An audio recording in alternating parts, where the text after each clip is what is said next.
ಅಂತ ಜಾಗ ಅಂತಿಂಥ ಜಾಗ ಅಲ್ಲ, ಮಹಾನ್ ಒಂದು ಪುಣ್ಯಕ್ಷೇತ್ರನೇ ಹೌದು. ಇದು ನಮ್ಮ ಬೆಂಗಳೂರಲ್ಲಿ ಇದೆ ಅಂದರೆ ಪುಣ್ಯನೇ ಇದು. ಸೊ ಇಲ್ಲಿನ ಸ್ಥಳೀಯರು ಮತ್ತು ಹಿರಿಯರು ಹೇಳುವ ಪ್ರಕಾರ ಈ ದೇವಸ್ಥಾನಕ್ಕೆ ಬಾಗಿಲೇ ಇಲ್ಲ. ಬಾಗಿಲು ಯಾಕಿಲ್ಲ ಅಂದರೆ, ಸೊ ಹಿಂದೆ ಒಮ್ಮೆ ಇಲ್ಲಿ ದೇವಸ್ಥಾನ ಕಟ್ಟಿಸಿದಾಗ ಈ ಮಾರಮ್ಮ ತಾಯಿ, ಶಕ್ತಿಶಾಲಿ ಮಾರಮ್ಮ ತಾಯಿಗೆ ಒಂದು ಬಾಗಿಲು ಕಟ್ಟಿಸಿದ್ರಂತೆ.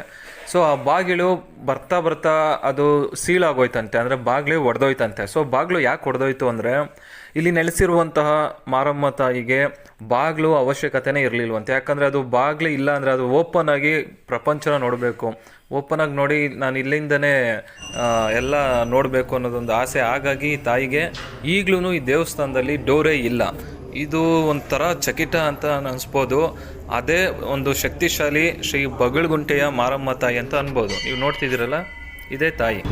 ಸೊ ನಾವಿವತ್ತು ಬಂದಿದ್ದೀವಿ ಬಗಳ್ಗುಂಟೆ ಹೆಸರುಘಟ್ಟ ಮುಖ್ಯ ರಸ್ತೆಯಲ್ಲಿರುವಂತಹ